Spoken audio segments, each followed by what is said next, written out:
Hey guys, welcome back to my channel. I've just been making crude and inappropriate jokes, and I wanted you all to know that. I do that off camera so you guys don't get to enjoy. But anyway, today we're going to be talking about the most recent episode of WandaVision. What are we on? Episode 7 now. And we finally got some big reveals, some big information hauls from this episode.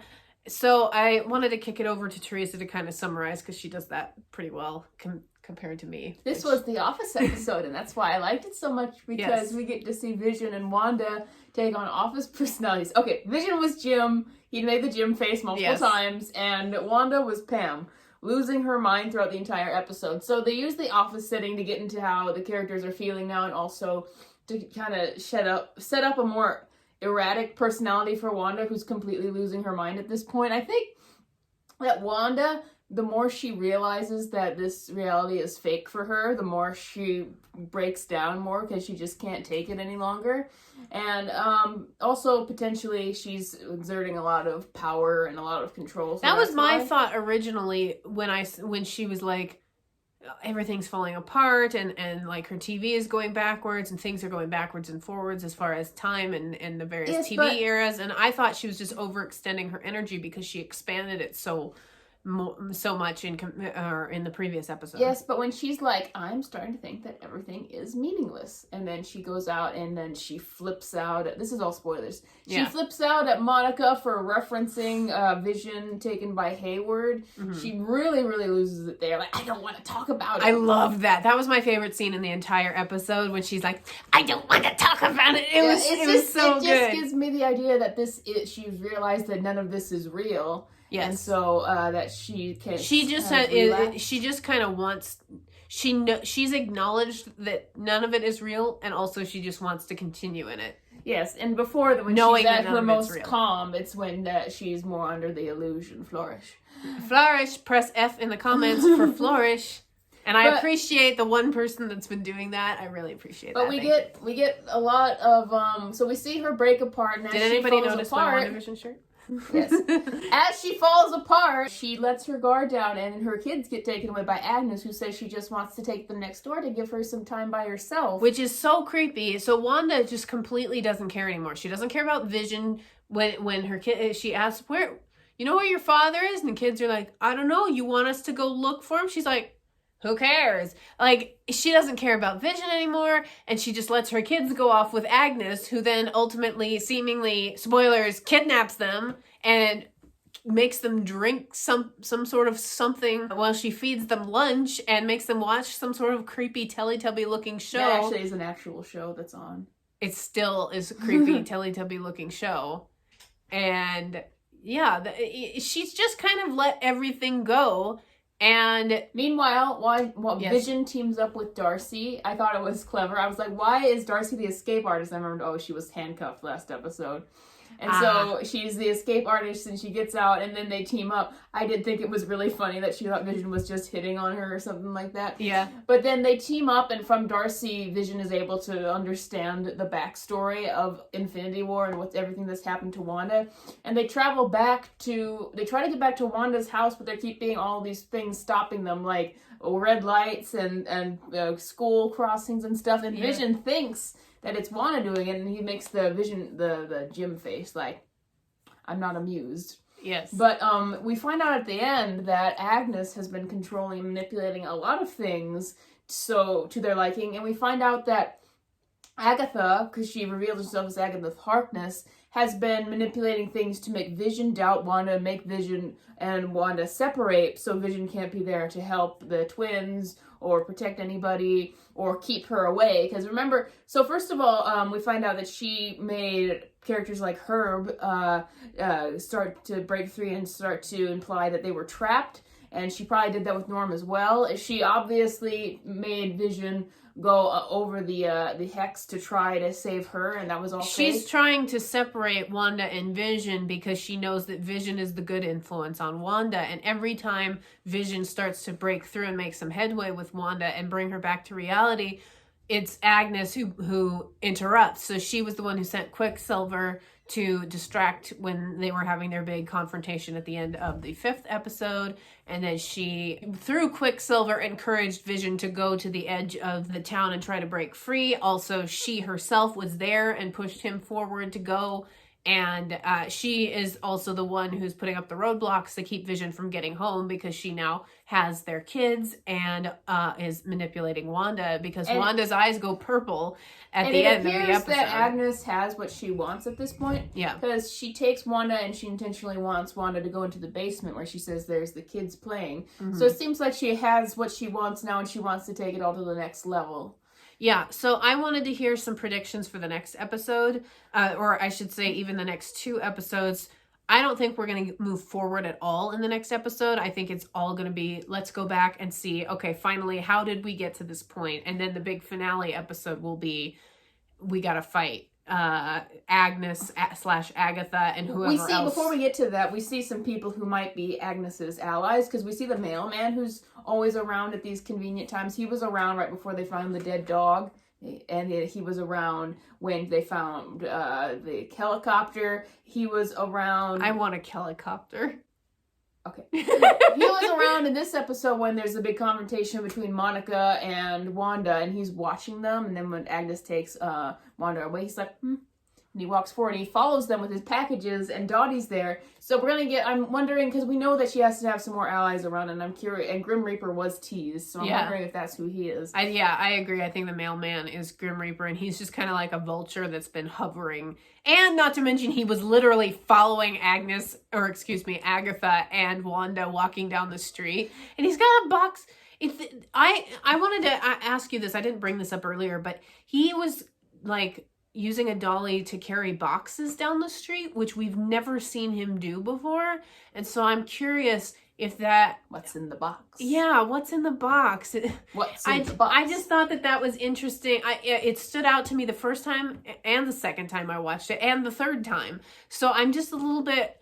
I wanted to hear your take on it. I don't think it's that big of a deal, but I thought it was odd that he's always been the traditional mailman with like a mailman's bag delivering mail. And now he's like a FedEx delivery guy. And so I thought, does that imply something else, or is that just to update with the times? Well, before we move forward, we do see Mephisto in this episode because he appears as a fly. I was the one who pointed that out. In the comics. We get a little Easter egg for Nexus, which implies what Agatha's motivations are for in this whole thing. Mm-hmm. So, bringing Mephisto into this world via the twins. Yes. So, here's using them as the Nexus, basically. So, can you explain that? What the Nexus is? Can you explain that really fast? The word Nexus basically is loop, or it's like a passageway, shall we say, to cross into another realm, and so she's trying to open up another realm and bring in whoever the heck she wants. Okay, so what I heard in a rumor that came out a long time ago that people were talking about again when this came out is that possibly what happened is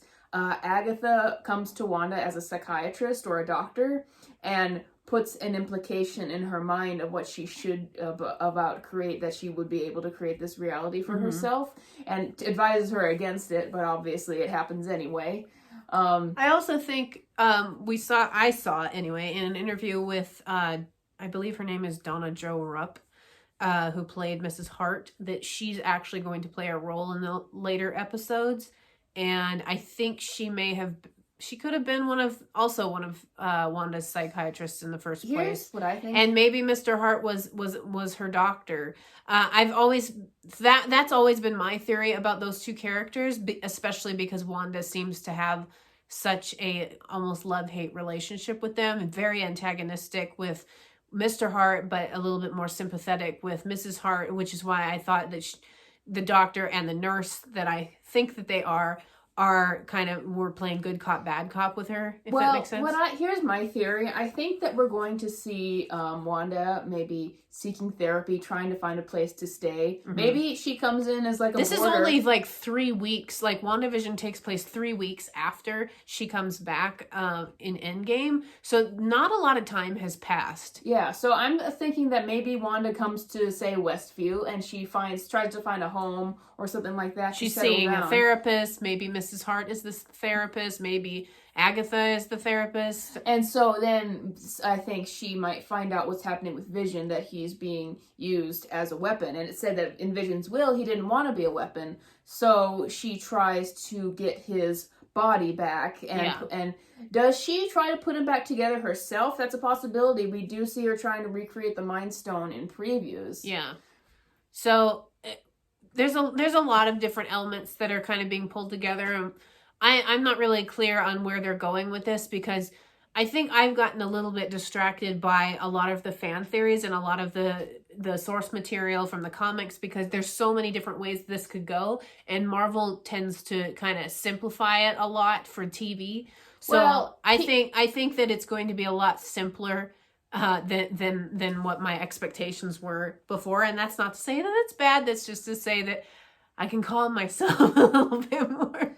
Well, here is something I've been thinking of. I'm thinking about, this does reference the comics about how Wanda loses her children and that makes her go crazy. Mm-hmm. She seems to have had her mental breakdown before this, and they reference it. We see a very brief shot of her breaking down when Monica is explaining what happened and how she felt, what Wanda felt. And then she says that before this happened, she felt completely alone, endless nothingness. And that isn't happening because of Vision's recent death. It's happening as a buildup of a lot of things. So there needs to be an event in this episode, in this coming episode, that shows what was the ultimate snapping point.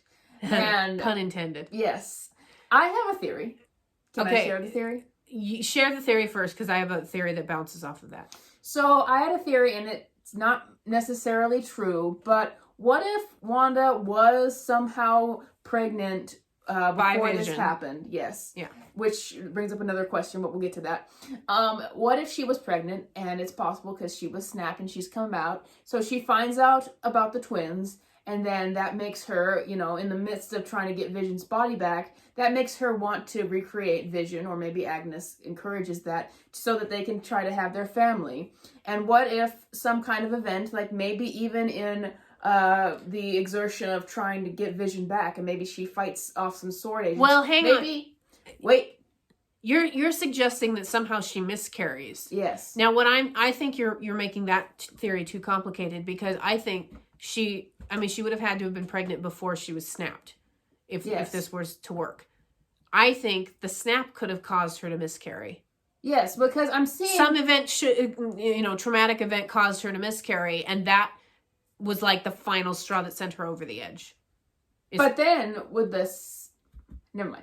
Anyway, I was just wondering, wouldn't the snap bring the children back because she disappeared, and then the children would come back in the I know, snap? but I'm just saying the trauma of it. Yes, I'm wondering I'm just thinking of a trauma related to children, because in the very first episode, she starts going off when they say, "Why don't you have any children yet?" Yeah, I think that's really a solid theory. The problem is, it's been said so many times in the comics that Vision cannot have children. But here's the problem with that. Also in the comics, Vision is not able to evolve into human form. He is available to take on a human form in the Marvel Cinematic Universe. So Teresa's theory could hold up also within the Marvel Cinematic Universe. He was not shocked. You think that they would play it up like, "Oh, I can't have kids. Why are we having kids all of a sudden?" But they don't do that. He's just surprised at how fast it's happening. He does not doubt that the children are his whatsoever. So Teresa has a fair point on that. So that could have been the final straw. Also, we know that Sword was experimenting on Vision. That was revealed in episode 4, I think. Yes. And 5, actually. 5, okay. And Wanda goes berserk and breaks in and takes Vision's body parts that they're experimenting on out. And so that, I don't know that was enough to make her snap necessarily, but it clearly, like, she found out about that and got really, really mad. Yeah, and so there could have been a moment where she's got all of his body parts and she's sitting there trying to put them together potentially, and she realizes that she can't, and maybe that makes her break down again. I don't know. I just think it needs to be something. Maybe they won't do it my way. I just think that like the twins... I think Teresa is really, really spot on, because this whole for the children thing and they has been in every single episode. They love the double this. meanings. For the children, obviously Agatha wants the children, but I think that means Wanda as well. And she sings a song in episode 3 that talks about how she's waited a long time for this, and that this seems to be her ultimate satisfaction and where she wants to stay. Hey! We now return to your regularly scheduled program. Please keep it in. Anyway, so that's my theory. I just see it all weaving together. How Wanda in the first episode has a strong reaction where she's asked why doesn't she have any children yet. How right after that she needs to have children after they do the for the children thing. Yes. And how everything becomes about that after this. Now, I just wanted to bring one final thing up on the whole for the children bit. When Dottie gets up and she says, "You two have never done anything like this." She's doing all this weird stuff with her hands, like it's choreographed very specifically, and it's almost like she's casting a spell on them. You two have never. So I'll be interested to see if we do go back and we find out, what was that weird moment when Mr. Hart was choking, or what was that weird moment when Dottie was like doing her hands and all of that. I think we're going to go back and we're going to find out some things about what the reality of the situation was. Maybe Dottie's the one who created the children. Because they said she was the key. She was the key to something. So, and we're going to find that out. I mean, we finally saw Dottie for the first time in a while in the most recent episode, just a glimpse. She was one of the people that like looked up to see what was going on when Wanda was fighting Monica a little bit. So I'll be interested to see where that goes. I just have always noticed that about that speech with Dottie, because her hands were just so very choreographed in what they were doing, almost like she was rehearsed. Like it was very rehearsed. And so I just thought that was interesting. It wasn't like Italians overacting like this. Also, we haven't talked about, so we see the scene where Wanda is outside losing her mind in that brief little glimpse, and she's wearing a red shirt and like a black jacket kind of thing that we've seen in the trailers, and we saw her wear when she broke into Sword. So, and in the trailer, she's like looking at Vision come back, and she's like in tears and like shocked, and so I think that that's when she creates the reality. Yeah. And that then she might... Maybe she decides herself, I'm going to just erase my mind and put myself in this reality. Maybe she's the one who's erased her mind. Yeah, I'm not sure. There could be some more elements with Agnes. I'll be interested to see how much of it is Wanda and how much of it is Agnes. I think we'll end up finding that out. If not in the next episode, obviously in the last episode. What I think. I don't think that Agatha is as powerful as she's making herself out to be. I think that Wanda... I think she's piggybacking off of Wanda. Yes, I think... Because, wait, hang on. She, in the "It's Agatha all along" song at the end of this episode, she shows up as Agatha Harkness in Wicked Witch of the West style garb, and then changes herself into the nosy neighbor who we see in the very first scene with Agnes. So I think she just shows up in Wanda's world. I don't think she had anything to do with the creation of Wanda's world. It's Wanda's world. Dun, dun, dun, dun, dun. Okay. Alright, so I think we've pretty much hashed out this episode. If you guys enjoyed this video, please like it, subscribe to the channel, ring the bell to get notifications, and comment F for Flourish in the comments below. I did want to make one note. One of the reasons why some of these episodes have been late is because it's very hard for us to record on Friday nights because we're both exhausted after work and all of that. So I apologize for, I think this is the second time we've had to push the episode review off. We're going to really, really try on these next two to be able to get them out on time, but I have a feeling that we're not going to be doing Friday night records for Saturday morning uploads after this show, because it's really been brutal to try to get these out. So I just wanted to let people know, if you are expecting reviews out after WandaVision of shows or episodes, and you don't get them, directly the next day. That's why it's too much work. Don't talk about that. I don't want to hear about it. I don't want to hear about it anymore. All right, thank you guys for watching, and I will talk to you guys on the next video.